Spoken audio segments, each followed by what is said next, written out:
Kiddushin Daf Gimel Amud Aleph and Amud Bet, more than we deserve. Eved Mahu shi'ase Shliach.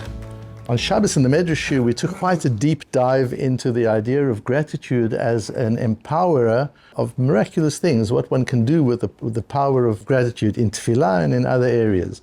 And here too, we touch on the area of gratitude. I find whenever a theme comes over and over again at me, like Shabbos, it's in the Medrash, and here it's in the Gemara, I know that it's something I have to pay attention to. There's a reason why these things happen. So I took a lot of interest in the whole concept of gratitude and the fact that we sometimes give gratitude to the agent instead of to the cause. If an agent does something good to us, you don't have to be grateful to the agent. The agent's just doing their job. It's where does it originate from? Where does it really come from? If your bank or your stockbroker delivers dividends to you from a company you're invested in, you don't thank your bank. You thank the people who are working in the company in which you're invested, that they produced a profit. And so it is often with the Ribbono Shel Olam. We don't thank the Ribbono Shel Olam, we thank the agents that he uses to give us what we get. So this idea of the difference between agency and principled benefit that we get from a person as a principle, not as an agent, is important in understanding an idea that comes many times in Shas, and that is the difference between zechiyah and shlichut. Let's understand it, and we'll use that as one approach into this piece of Gemara. It's one of these pieces of Gemaras that is just multi-layered. As you begin to open it up, it just keeps going.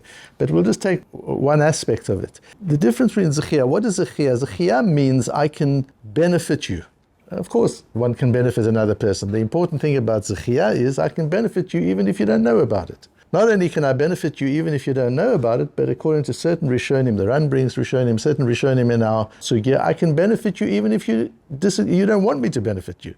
So I can put money into your bank account. I don't have to ask your permission. Zochin la'adam shelo b'fanov. You can be mazaki, you can give somebody something, you can do something for somebody, you don't need their permission to do that. But if there is a negative aspect of what you're doing, then you can't do it. If I'm putting money in your bank account, because of that you go into a different tax bracket, which is going to affect the taxes you pay, that I can't do without your permission. But if it's just a zechut, if it's just a benefit, I can do that without your permission. And the idea is there, I'm not acting as your shaliach. This is a subtle halachic point that is important to understand. I'm not acting as your agent. I'm doing it of my own. I'm just putting money in your bank account. You didn't ask me to. I'm not doing it on your behalf. There's a difference between doing something for you and doing something on your behalf. If you say to me, can you put $100 into my bank account, please? I'll pay you back or whatever. And now I'm doing it under your direction. There I'm an agent. It's not zachin la'adam shelo b'fanov. There I'm a shliach. You appointed me as shliach to do that. And we'll understand the Gemara. The Gemara questions, Rabbah asks on the opinion of Rabbi Shimon ben Elazar. Rabbi Shimon ben Elazar comes up with an interesting idea, and he says that an Eved Knani, you can't give a Canaanite slave a get p'tur, a document of freedom.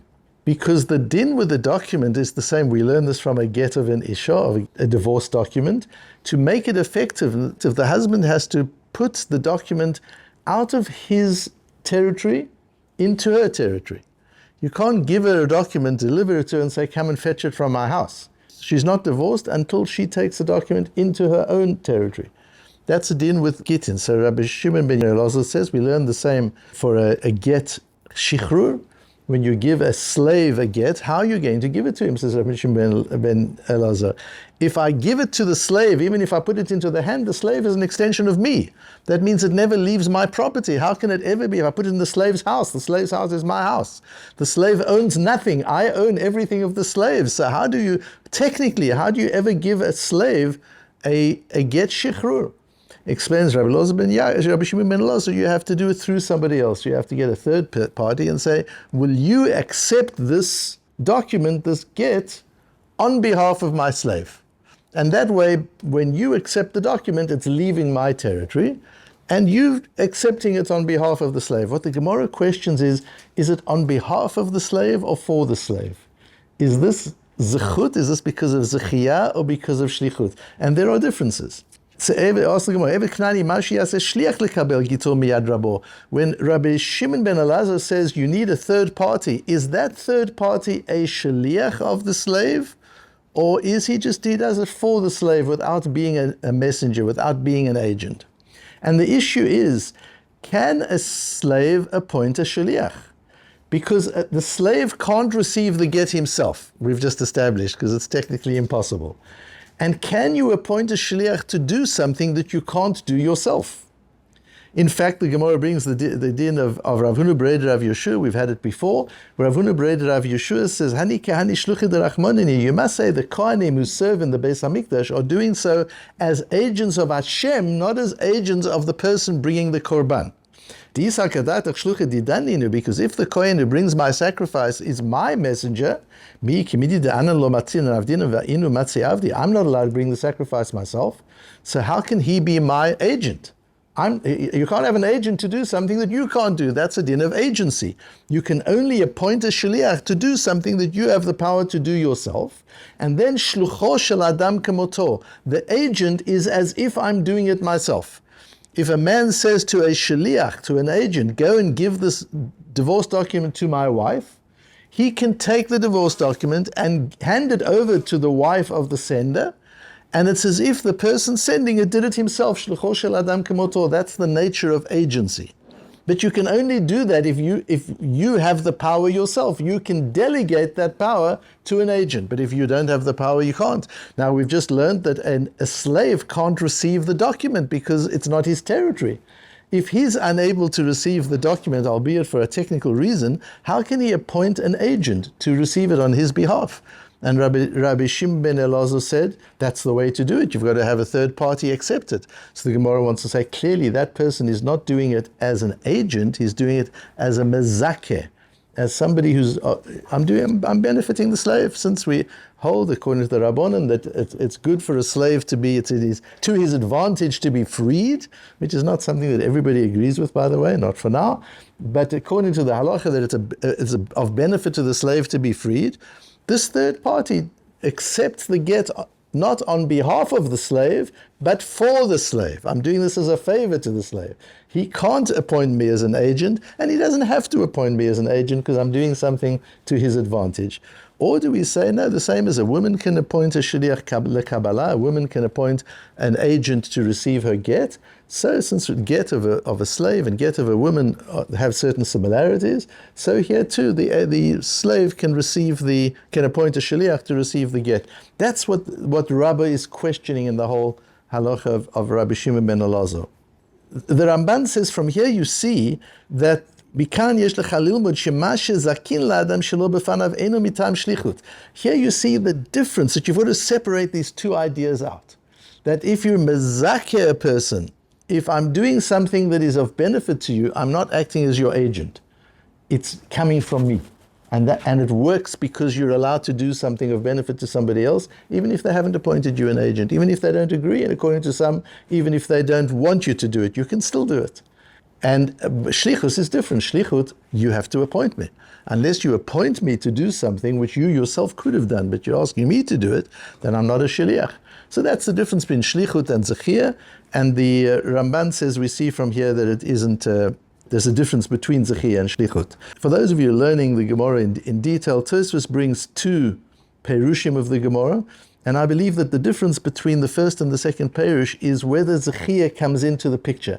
According to the first perush in Tosfos is explaining it the way we've just explained it. Rabbi is asking, is the third party who accepts the get on behalf of the slave, accepts this document of freedom on behalf of the slave, is he acting as an agent or is he acting as a mezakeh, as somebody who can do it of his own will? I'm doing a favor for the slave.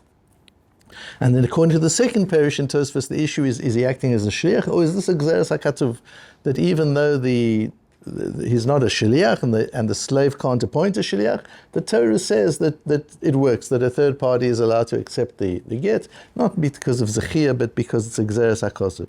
The difference between a gzerat hakatuv and zechia is, if I say the reason that the third party can accept the document on behalf of the slave, if I say the reason is zechia, I'm doing a favor for the slave, what happens if the slave is standing and saying, I don't want to go free, I'm happy where I am, leave me alone, I don't want to go free?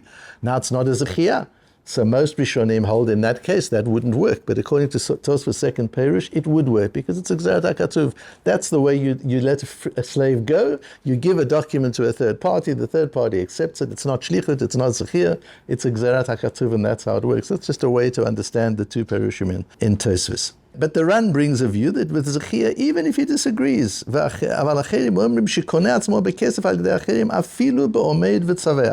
there's a view not like that second view in Tosfot, that even if the person is saying, I don't want you to do this for me, leave me alone, I'm happy where I am, it still works in that way. I've brought an amazing Chidush Rashbo on the second page of the source sheet from Gemara Brochus Daf Zayin, where the Rashbo talks about the fact of why the Gemara says there that people didn't really know how to thank Hashem until Leah innovated thanksgiving to Hashem. What's that got to do with Leah? The Rashbo explains that the mothers understood that Yaakov was going to have 12 children, which means 3 for each mother. So when Leah had her first 3 children, she gave them names, whatever she did, and the Torah describes why she gave them those particular names. When it came to Yehuda, she didn't give it a name other than to say, this time, I'm thanking Hashem. Why are you thanking Hashem for the 4th child? Because I was to have had 3. 4th is more than I was supposed to have. This has gone beyond. And this is where Hoidor comes. So we get an understanding, explains the Rashbo, that you don't thank for something which is due to you. Hashem has already decided. Each of the wives are going to get 3 children. I get 3 children. That's nature is playing out. The world is playing out. That's no big hoda'ah. But when it goes beyond that, when I have more than I expect to have, that's a case for tremendous hoda'ah. The Chovis Halvovus in the beginning of Sha'ar HaKniyah talks about how one has to be very meticulous about realizing that all the good things happen. We'll have a chance to speak about it during Rosh Hashanah and Yom Kippur. That all the good things that happen to a person, you've got to question, are these like the 3 or is this like the 4th? Are these things I deserve? Or has Hashem done for me much more than I deserve? And what kind of hoda'ah, what kind of gratitude do we need to show to Hashem in that particular case? And the Rashbo brings a Breishis Rabbah, Medrash Rabbah, where it talks about a Kohen who goes to get his maaseh, goes to get his truma, and he gets a fortune of truma from an individual. And then he goes to another individual who doesn't owe him truma. The other individual just gives him a gift, a small gift. And he's so grateful, and he's so grateful. The first guy comes and says, I gave you a ton of produce, and you didn't even say thank you. That guy over there gave you a bottle full of produce, and you're so grateful. So he answers, you had to give me the truma. It was my truma. It's not yours. You weren't entitled to keep it. That person did it of his own accord. That's the difference between zechia and shlichut. When you gave me my truma, you were just a shliach of Hashem. Hashem gave me the truma. I'm a kohen. I'm entitled to truma. You're just the shliach. You're just the agent. I don't have to thank you for the truma. I thank Hashem for the truma. But this person was mezakeh me. This other person gave me something he didn't have to give me. He wasn't acting as Hashem's shliach. He wasn't acting as my shliach. What he gave me, even though it was small in quantity, came from heart. It came from within him. It was initiated by him. When somebody gives you what you've earned, you don't have to show much gratitude. An employer gives you your salary that you've contracted for, you've done your work, you've worked hard. Every month you don't have to go to your employer and say, thank you for paying me. It's yours. But if at the end of the year the employer gives you a bonus way above what you earned and says the company did well and I want you to share in the well-being and welfare and prosperity of the company, there you owe a massive hakarat hatov. There you owe gratitude. That's something that comes from the heart. It's not something that's a zechiyah.